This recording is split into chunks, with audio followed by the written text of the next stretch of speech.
যখনই নতুন কোনো প্রজেক্ট করি বা কাজ করি আমি শিখতে চাই। তুফানি ডিরেক্টর, আসলে তুফানি ডিরেক্টর, সো আমি শিখতে চাই আর কি। আমি ছোট মানুষ, ডিরেক্টরের সাথে যুদ্ধ হতে পারে, যে যুদ্ধটা থাকবে আমাদের আর্টিস্টদের মধ্যে। আচ্ছা ধর তোর মায়ের খায় ওইটা না।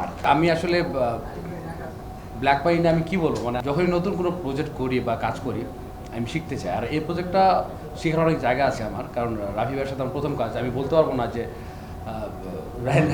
রাফি বাট ভাইয়ার সাথে মানে আমার যে ইচ্ছাটা, মানে সেটা হচ্ছে যে ভাইয়া তুফান করার পরে ওই যে সবাই বললো তুফানি ডিরেক্টর, আসলে তুফানি ডিরেক্টর আপনি বলছেন?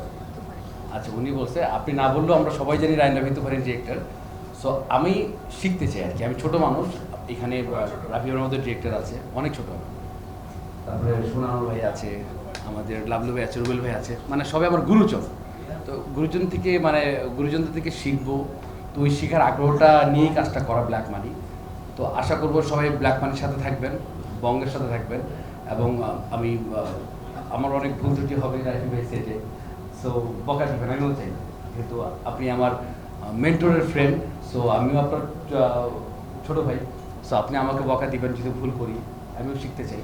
তো সবাই আশা করি আমার জন্য দোয়া করবে। মানে ডিরেক্টরের সাথে যুদ্ধ হতে পারে, যে ঠিক আছে ওই প্রজেক্টটা ভালো করছি, ও ভালো করছে, ওর থেকে বেটার করতে হবে, এটা কিন্তু ভালো দিক।